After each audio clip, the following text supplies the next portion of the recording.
टोटरम काला हाथ फेरो न तनी गुली पे। ए बुची एगो टोटरम काला हाथ फेरो न तनी गुली पे। कहेलू बाबा अब होई का होई मानी लो बात तहरा होई का होई। कहेलू बाबा अब होई का होई मानी लो बात तहरा होई का होई। लेके तुम लो जरी कुली पे।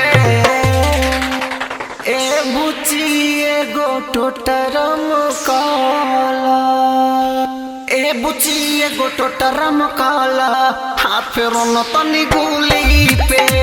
ए बुची एगो टोटरम काला हाथ फेरो न तनी गुली पे।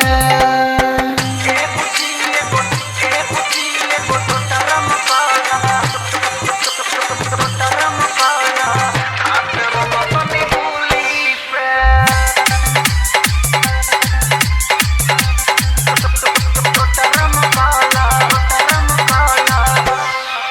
तनी फुलावा चढ़ावा छक पानी के गिरावा।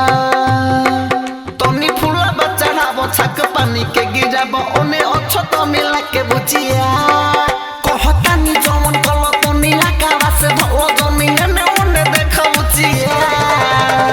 उठे न दे हब दर दिया तनिको छापे न परी हर दिया तनिको। उठे न दे हब दर दिया तनिको छापे न परी हर दिया तनिको। लेके तू टीका दुनुली पे। ए बुची एगो टोटरम काला ए बुची एगो टोटरम काला हाथ फेरो न तनी गुली पे। ए बुची एगो टोटरम काला हाथ फेरो न तनी गुली पे।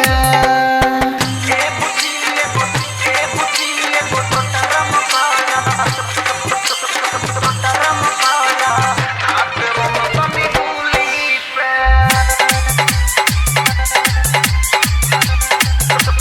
टोटरम काला तनी घूंघटा हटावा बात बात का बतावा। तनी घूंघटा हटावा बात बात का बतावा। दूर होई परेशानी बुचिया अब देह करो टाइट हम नापी तोहर हाइट। चलो सुध कोइल जाओ कुटिया। राइटर करण संगे चंदन भी आई है सोरो सोला अब घंटी बजाई है। राइटर अरुण संगे मुकुंद भी आई है सोरो सोला अब घंटी बजाई है। आज हे मोर हम बाबा खुली के।